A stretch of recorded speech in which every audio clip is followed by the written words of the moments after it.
तो dear students, मैं हमारे स्कूल के बच्चों को एक क्वेश्चन में प्रॉब्लम था, तो उनके लिए एक सवाल है। वो सवाल है हमारा, find a number that leaves a remainder of 1 when divided by 2 and a remainder of 2 when divided by 3 and a remainder of 3 when divided by 4। What is the smallest such number? Explain your reasoning. आइए समझते हैं सवाल को।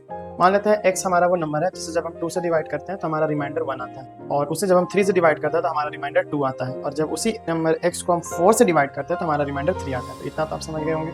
अगर हम उस number में यानी x में एक जोड़ दें, यानी कि आपने x में एक जोड़ा यानी उसके रिमाइंडर में भी वो एक ऐड होगा, यानी कि x + 1 करने के बाद जो वो 2 से डिवाइड नहीं हो पा रहा था क्योंकि उसका रिमाइंडर 1 था, अब उसका रिमाइंडर 1 + 1 यानी कि 2 हो गया, यानी अब वो रिमाइंडर 0, यानी कि वो नंबर कंप्लीटली 2 से डिवाइड हो। अब क्योंकि आपने x में एक जोड़ा है, तो जब आप उसे 3 से डिवाइड कर रहे थे रिमाइंडर 2 आ रहा था, अब आपने उसमें एक जोड़ दिया तो 2 + 1 दैट इज 3, और क्योंकि ये 3 हो गया तो ये नंबर 3 से भी कंप्लीटली डिवाइड हो जाएगा। अब जब उसी नंबर को आप 4 से डिवाइड करते थे तो रिमाइंडर 3 आता था, क्योंकि अब आपने x में एक जोड़ दिया है, उसके रिमाइंडर में भी एक ऐड हो जाए, यानी 3 + 1 4, यानी अब ये नंबर कंप्लीटली डिवाइडेड बाय 4 भी पॉसिबल। यानी जब आप x में 1 ऐड करते हो तो वो ऐड करने के बाद वो 2 से भी डिवाइड हो जाएगा तो रिमाइंडर 0 होना चाहिए, 3 से भी डिवाइड हो जाएगा रिमाइंडर 0 होना चाहिए, और 4 से भी डिवाइड हो जाएगा तो रिमाइंडर 0।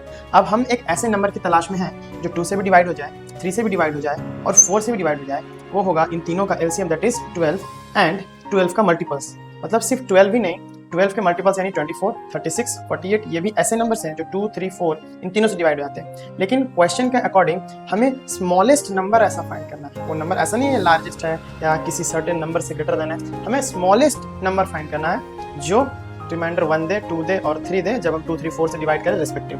तो हमने सबसे स्मॉलेस्ट नंबर जो फिलहाल हमें दिख रहा है दैट इज 12 ले लिया। तो x + 1 को 12 के बराबर होना होगा। क्यों बराबर होना होगा?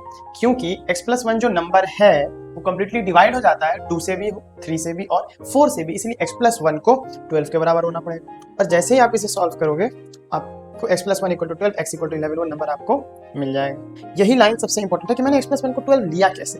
जो मैंने आपको एक्सप्लेन किया था कि x + 1 ऐसा नंबर है जो 2 से भी डिवाइड होता है, 3 से भी डिवाइड होता है और 4 से भी। तो वैसा कौन सा नंबर दैट इज 12? क्या और भी इसके पॉसिबल आंसर हो सकते थे अगर ये बुक हमें ये नहीं कहती कि फाइंड द स्मॉलेस्ट पॉसिबल? जी हाँ, that is 23, then 35, 47 and so on.